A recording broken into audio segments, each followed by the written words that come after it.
Bonjour mes enfants, j'espère que vous allez bien. Aujourd'hui, on va traiter une nouvelle leçon de la grammaire inscrite dans la première semaine dans le cadre de l'unité 5. Alors, notre cours d'aujourd'hui est le complément d'objet direct et le complément d'objet indirect. D'abord, je vais vous expliquer qu'est-ce qu'un complément d'objet direct et qu'est-ce qu'un complément d'objet indirect. Bon, essayez de me suivre. Mais avant de commencer, on va faire un petit rappel sur la phrase. D'accord?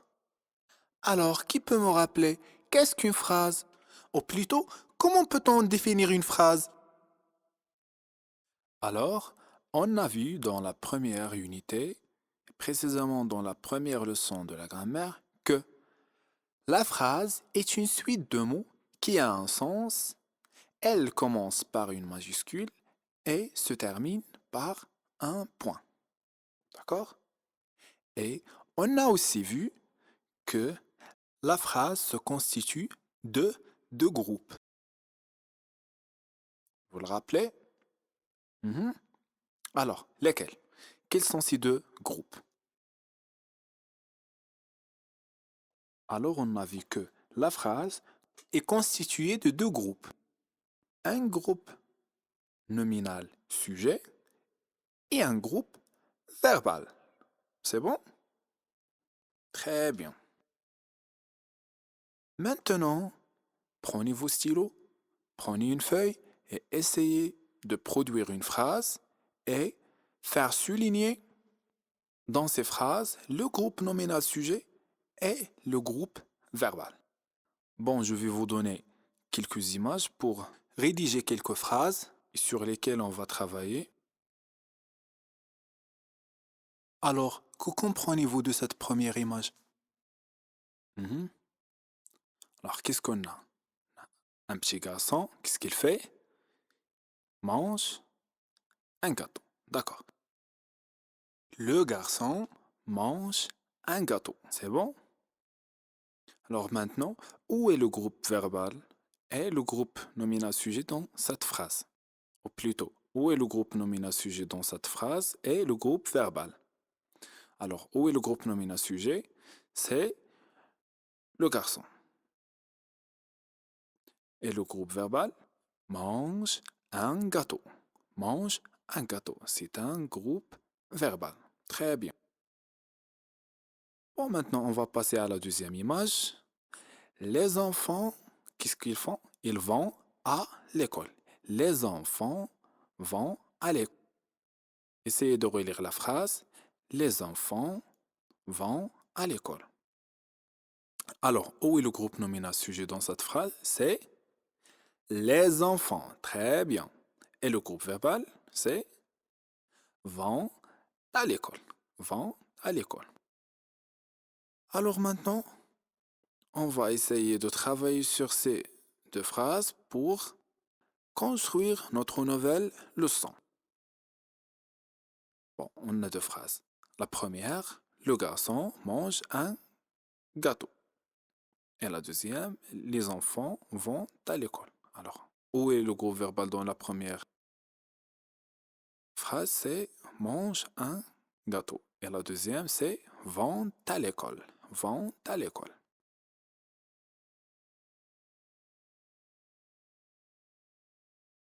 Maintenant, faites attention et faire bien me suivre. Comme vous voyez, le groupe verbal est composé de deux parties. La première partie où on trouve le verbe et la deuxième où on trouve le groupe nominal. C'est bon? On l'appelle un groupe nominal car il est composé d'un déterminant et un nom. Vous voyez? Bon, pour la deuxième phrase, on a le verbe c'est vont et le groupe nominal à l'école. Maintenant, si on a supprimé ce groupe nominal, si on a supprimé ce groupe nominal, est-ce que les deux phrases vont apporter un sens? Ce groupe nominal complète le sens de la phrase. Alors, le groupe nominal complète le sens de la phrase. C'est bon? C'est pour ça on l'appelle un complément d'objet. Alors, c'est un complément d'objet. Alors, le groupe nominal est un complément d'objet. Retournons à la première phrase. Le verbe est ce groupe nominal. Comment sont-ils? Est-ce qu'ils sont liés ou ils sont séparés? Est-ce que le verbe est lié directement au groupe nominal ou ils sont séparés? Ils sont séparés par un outil ou bien par une lettre? Bon, pour la première phrase, le verbe est lié directement au groupe nominal. C'est pour ça on l'appelle, c'est un complément d'objet direct, car il est lié directement au verbe. Le groupe nominal est lié directement au verbe.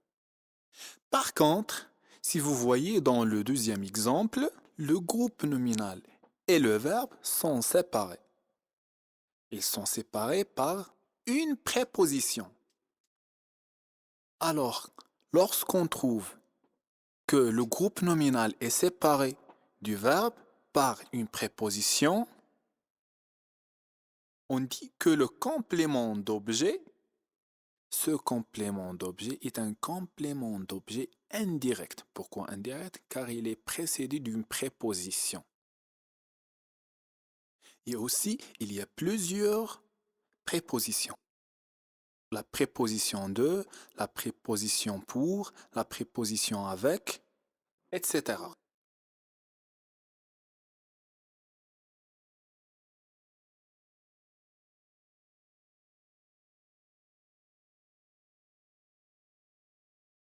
Récapitulons. Dans un groupe verbal, le mot ou le groupe de mots qui complète le sens du verbe est un complément d'objet. On l'appelle un complément d'objet. Et ce complément d'objet, il peut être direct ou indirect. Alors, on dit que le complément d'objet direct, quand il est lié directement au verbe, et il est indirect quand il est précédé d'une préposition, comme à ou de. Bon, maintenant, on va passer à l'application. On va faire un petit exercice pour appliquer ce qu'on a vu. Alors, entoure le verbe et souligne le complément d'objet direct en rouge et le complément d'objet indirect en vert. Alors, on a la première phrase. Yazid respecte la forêt. La deuxième phrase. Nous pensons à l'avenir de cette région. La troisième. Il répond à son professeur. Et la quatrième phrase. Le garde forestier conseille les promeneurs. Et la dernière phrase. La forêt a pris feu. Bon, prenez un stylo et prenez une feuille et essayez de recopier ces phrases et de réaliser cet exercice. Bon, mettez la vidéo en pause, essayez de répondre à la question. Après, vous avez trouvé la correction après quelques secondes. J'espère que vous avez bien compris et merci.